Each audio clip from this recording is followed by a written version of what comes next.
नमस्कार. आज आपण पपईचा जाम कसा करायचा ते पाहणार आहोत. त्यासाठी मी इथं एक अर्धी पपई घेतलेली आहे.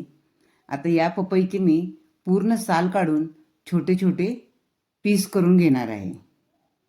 हे बघा, याचं साल काढून त्याचे छोटे छोटे आपल्याला पीस करून घ्यायचे आहेत. आता हे पीस जर 2 वाटे आहेत आपले, तर आता आपल्याला ह्याच्यामध्ये 1.5 वाटी साखर घालायची आहे. आता साखर आणि हे पपईचे पीस ह्यांचं व्यवस्थित मिक्स करून घ्यायचे आहेत आपल्याला. आता हे मिक्स केल्यानंतर आपल्याला हे अर्ध्या तासासाठी झाकण ठेवून बाजूला ठेवून द्यायचं आहे. आता अर्ध्या तासानंतर हे असं त्याला पाणी सुटलेलं आहे बघा. पाणी सुटल्यानंतर आपण आता ह्याला आपल्याला काय करायचं आहे, गॅसवर ठेवायचं आहे.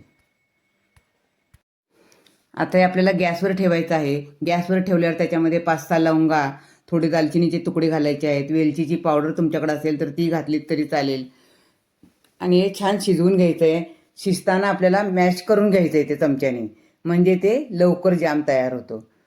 थोडी जास्त पिकलेली असेल तर लवकर होतो, थोडा अर्धवट थोडी कच्ची असेल तर थोडा वेळ लागतो. पण मॅश करून करून ते छान तयार होतो. पण जाम 20-1 मिनिट आपल्याला जाम करायला लागतो. हा बघा, आता एक जाम आपला तयार झालेला आहे. आपला आता जाम तयार झालेला आहे. यामध्ये अर्ध्या लिंबाचा रस घालायचा आहे. पुन्हा 1-1.5 मिनिट आपल्याला शिजवून घ्यायचं आहे. अशा प्रकारे आपला बघा जाम तयार झालेला आहे. आता काढून घेतलेला आहे आपण. तो चपातीसोबत खावा, ब्रेडसोबत खावा, कशाही सोबत खाऊ शकता.